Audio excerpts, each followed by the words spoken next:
Let's see how to open AnReAL. Once we're inside the library, point at the AnReAL icon and press the trigger. The application might ask you to create boundaries. In that case, we suggest following the instructions for creating room scale boundaries.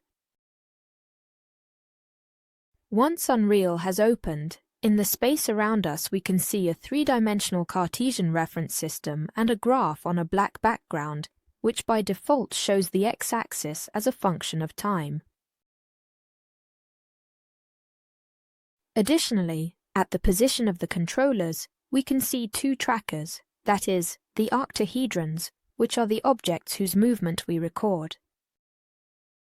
To track the controller, press the trigger on that controller.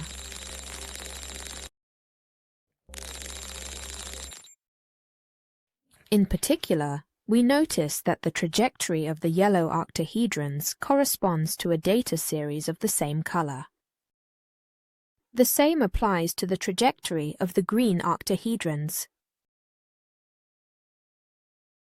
To delete all the collected data, we can press the A button on the right controller or the X button on the left controller.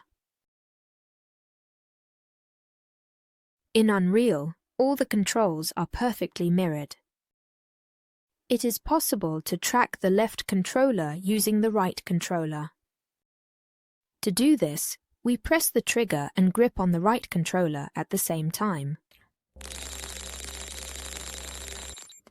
Similarly, we can do the same with the left controller to track the right controller.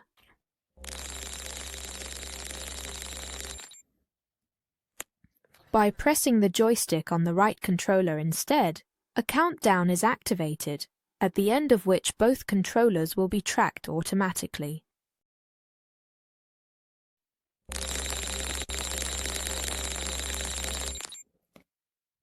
This application is useful when working with experimental devices that involve the controllers.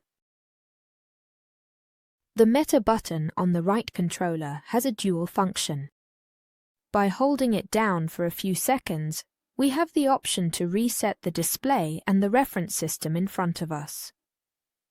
If, on the other hand, we press it just once, we can exit the application.